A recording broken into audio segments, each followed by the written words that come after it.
ये रामचरितमानस है, गीता प्रेस गोरखपुर से प्रकाशित होती है ये जी। ठीक है जी। इसमें बालकांड में आ जाइए आप जी। बालकांड। बालकांड में दोहा नंबर 143 में आप देखिए जी। यहाँ पे क्या दिखाया गया है। नेति नेति जेहि वेद निरूपा निजानंद निरूपाधि अनुपा शंभु बिरंची विष्णु भगवाना उपजहि जासु अंश ते नाना।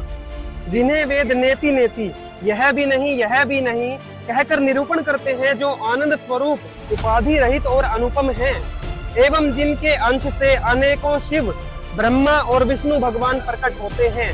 अब देखिए इसमें स्पष्ट रूप से बताया गया है कि मनु और शतरूपा जो सतयुग में हुए हैं उनके ज्ञान का आप लेवल देखिए। वो क्या यहाँ पे इसमें रामचरितमानस में उनके बारे में बताया गया है कि वो कह रहे हैं कि उस भगवान के बारे में हम बात कर रहे हैं जिनके एक अंश से सिर्फ अनेकों शिव ब्रह्मा और विष्णु भगवान प्रकट होते हैं। अभी तक हम यही सुनते आए थे कि रामचरितमानस में विष्णु भगवान अर्थात श्री रामचंद्र जी का ही ज्ञान दिया हुआ है, जबकि यहाँ पे उनसे आगे के बहुत सारे भगवानों का प्रमाण मिलता है। और भी आपको दिखाते हैं, देखिए अगले पेज से।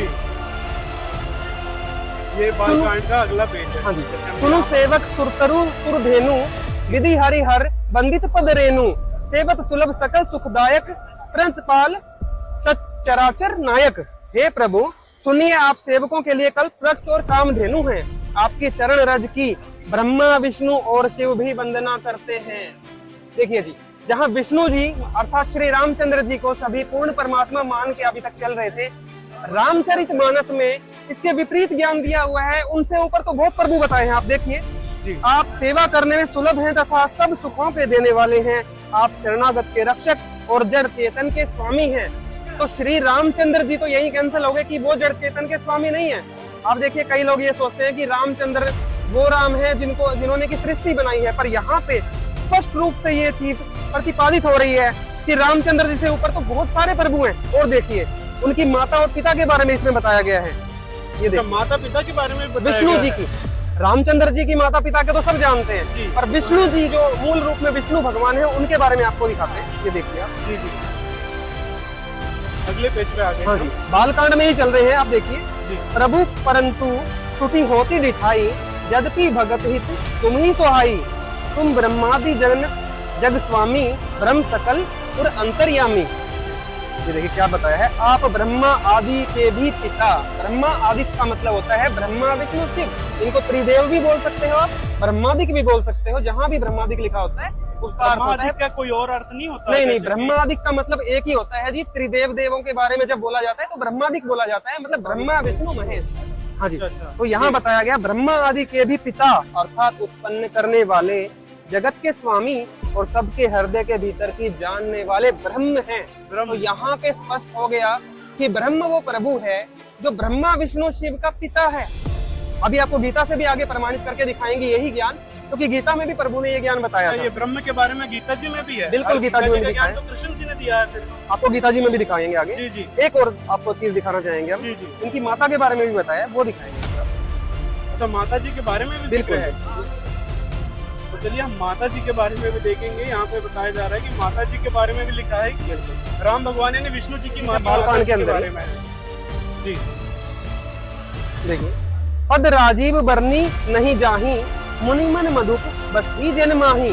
वाम भाग सोबती अनुकूला आदि शक्ति सविनिधि जगमूला।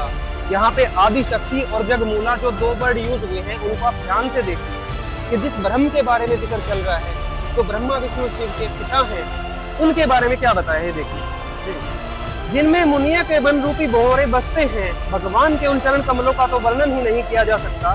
भगवान के बाएं भाग में, ये ब्रह्म भगवान का जिक्र चल रहा है, उनके बाएं भाग में आप देखिए हमेशा पत्नी ही विराजित होती है। उनके बाएं भाग में सदा अनुकूल रहने वाली शोभा की राशि जगत की मूल कारण रूपा आदि शक्ति सुशोभित है। यहाँ पे श्री जानकी जी जो इन्होंने अर्थ किया है, ये अर्थ करता कि अपनी मिस्टेक है, क्योंकि अगले श्लोक में क्लियर हो जाएगा कि जानकी जी तो सीता जी का नाम है, सीता जी के बारे में बात ही नहीं हो रही यहाँ पे। तो सीता जी को कहते हैं। आगे देखिए आप। जासु अंश उपजही गुण खानी अनगिन लच्छी उमा ब्रह्मानी। भ्रकुटी विलास जासु जग होई राम बाम दिस सीता सोई। जिनके अंश से गुणों की खान अनगित लक्ष्मी। आप देखिए, अगणित लक्ष्मी जिससे पैदा होती हैं। सीता जी तो पूरा जगत जानता है कि लक्ष्मी जी स्वयं ही आई थी। श्री रामचंद्र जी विष्णु आए थे और उनकी पत्नी लक्ष्मी जी भी सीता रूप धारण करके पृथ्वी पे आए थे। तो जिनके अंश से अनगिनत लक्ष्मी, पार्वती और ब्रह्माणी त्रिदेवों की शक्तियां उत्पन्न होती हैं। त्रिदेव देखो यहाँ भी वही जिक्र आ रहा है कि त्रिदेव ब्रह्मा विष्णु शिव जो उनकी पत्नियां हैं जो उत्पन्न होती हैं उनके, तथा जिनकी बोह के इशारों से ही जगत की रचना हो जाती है, वही भगवान की शक्ति स्वरूपा शक्ति है। इसके बारे में दुर्गा देवी के बारे में बताया गया है। आप दोनों श्लोकों से मिलाकर देखोगे, जगमूला और आदि शक्ति जो है वो दुर्गा देवी के नाम है। तो दुर्गा देवी इससे सिद्ध होता है कि इनकी माता है, ब्रह्म इनके पिता हैं और ब्रह्मा विष्णु शिव जो है वो उनके बारे में जो गीता में ज्ञान है वो भी आपको दिखाएंगे। जी देखिए, तो गीता देखेंगे बिल्कुल सेम। देखिए जी, जो शास्त्रों का ज्ञान होता है ना, ये गीता है, वो एक दूसरे से बिल्कुल मैच करता है।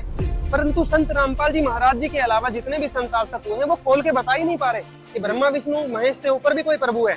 आप देखिए, गीता में भी यही ज्ञान बताया है। अच्छा, गीता देखेंगे हम। देखिए, गीता के अध्याय 14 का श्लोक 3, 4, 5 हम आपको दिखा। कहाँ से प्रकाशित है? तो ये भी कर देते हैं। देखिए, कोई डाउट नहीं है, हमारे यहाँ पे सारी पुस्तकें गीता प्रेस गोरखपुर से आ रही है। जी ठीक है जी, जय दयाल गोविंदका जी इसके अनुवादक हैं। कोड नंबर 17 ये आती है, आप कहीं से भी ले सकते हो। ये बहुत प्रसिद्ध पुस्तक है। नहीं, वो लोग कहते हैं भाई ये संत रामपाल जी अपनी बुक छाप देते हैं। देखिए जी, आम आदमी जब इसको चेक करेगा तो वो तो नहीं कह सकता, पर ठीक है, देखते हैं। नकली गुरु है वो तो कहते ही हैं। देखिए जी, नकली गुरुओं का तो अब, क्योंकि देखिए जी, धंधा जिसका चौपट हो रहा है, क्योंकि झूठ के ऊपर जिसका धंधा चल रहा है, लोगों को नास्तिक बना रहे हैं वो गलत साधना करवा के। अब संत रामपाल जी महाराज सच्ची भक्ति बता रहे हैं तो कोई तकलीफ तो उनको होने वाली है, परंतु ये जगत के कल्याण कारक के लिए है, तो इसलिए हम इसको देखते हैं। अब आप देखिए, अभी तक हम थोड़ा रिकैप करें तो उसमें श्री रामचरितमानस में हमें पता चला कि दुर्गा देवी जिनको आदि शक्ति और जगमूला भी कहा जाता है, वो ब्रह्मा विष्णु शिव की जो पत्नियां हैं उनको भी उत्पन्न करने वाली है। और जो इनका पिता काल ब्रह्म है उससे ब्रह्मा विष्णु शिव उत्पन्न होते हैं। इतना क्लियर हो गया था। और गीता ज्ञानदाता जो प्रभु है जिसने श्री कृष्ण जी के अंदर प्रवेश किया वो काल ब्रह्म है, इतना भी हम प्रमाणित कर चुके हैं। अब देखिए, काल ब्रह्म और आगे के राज खोल रहा है, आप खुद देखिए यहाँ पे क्या बताते हैं। अध्याय 14 श्लोक नंबर 3 हम ले रहे हैं। हे अर्जुन, मेरी महत ब्रह्म रूप मूल प्रकृति दुर्गा देवी को ही एक संबोधन दिया जाता है। आपको देवी पुराण में हमारे गुरुजी के सत्संग में मिल जाएगा और हम भी आपको दिखा देंगे कि प्रकृति देवी दुर्गा देवी का ही एक नाम है। ठीक है, ये देखिए, मेरी महत ब्रह्म रूप मूल प्रकृति संपूर्ण भूतों की योनि है, अर्थात गर्भधान का स्थान है, और मैं उस योनि में चेतन समुदाय के गर्भ को स्थापन करता हूँ। अब योनि में गर्भ को स्थापन तो पति ही कर सकते हैं, ये इसमें क्लियर किया हुआ है। ठीक है जी, उस जड़ चेतन के संयोग से सब भूतों की उत्पत्ति होती है, अर्थात सब प्राणियों की उत्पत्ति अब तक हम सुनते हैं ब्रह्मा विष्णु महेश से हो रही है, परंतु यहाँ पे काल ब्रह्म कह रहा है कि दुर्गा और मुझसे ये सब हो रहा है। अगला श्लोक देखिए आप, और भी क्लियर हो जाएगा इसमें। हे अर्जुन, नाना प्रकार की सब योनियों में जितनी मूर्तियां अर्थात शरीरधारी प्राणी उत्पन्न होते हैं, प्रकृति अर्थात दुर्गा देवी तो उन सब की गर्भ धारण करने वाली माता है, और मैं बीज को स्थापन करने वाला पिता हूँ। अब जब ये गीता के 3 श्लोक हो जाएंगे उसके बाद आपको देवी भागवत दिखाएंगे, जिसमें अभी कोई ये ना सोचे कि दुर्गा देवी के गर्भ में जो है विष्णु जी अर्थात कृष्ण जी गर्भ को स्थापन करते हैं, ऐसा बिल्कुल नहीं है। वो तो उनकी माता जी है, और माता और पुत्र के बारे में ये बात तो सोचना भी गलत है। यहाँ पे आपको सिद्ध हो जाएगा कि ये माता पिता इनके काल ब्रह्म और दुर्गा देवी ही है। देवी भागवत से भी आपको क्लियर होएगा ये चीज। ठीक है जी, अगला श्लोक देखिए। हे अर्जुन, सत्वगुण अर्थात विष्णु जी, रजोगुण अर्थात ब्रह्मा जी, और तमोगुण अर्थात शंकर जी, ये प्रकृति अर्थात दुर्गा से उत्पन्न तीनों गुण अर्थात तीनों देवता। अभी आपको हम ये भी क्लियर करेंगे मार्कंडेय पुराण से कि तीनों गुण ही तीनों देवता होते हैं, अर्थात रजगुण ब्रह्मा, सत्गुण विष्णु और तमगुण शिव जी होते हैं। इनको आप त्रिदेव भी कह सकते हैं, इनको आप त्रिगुण भी कह सकते हैं। तो यहाँ पे त्रिगुण कह के संबोधन किया हुआ है। देखिए, हे अर्जुन, सत्वगुण रजगुण और तमगुण ये प्रकृति से उत्पन्न तीनों गुण अर्थात ब्रह्मा विष्णु शिव ये दुर्गा से उत्पन्न तीनों देवता अविनाशी जीवात्मा को शरीर में बांधते हैं। अगर हम इनसे मोक्ष की आशा भी लगाते हैं ब्रह्मा विष्णु शिव से भी, तो यहाँ पे वो भी कॉन्सेप्ट बिल्कुल कैंसिल कर दिया कि ब्रह्मा विष्णु शिव का कार्य को इनके माता पिता ने जीवों को शरीर में बांधने का लगाया है, मोक्ष का इनका कोई अधिकार नहीं दिया गया।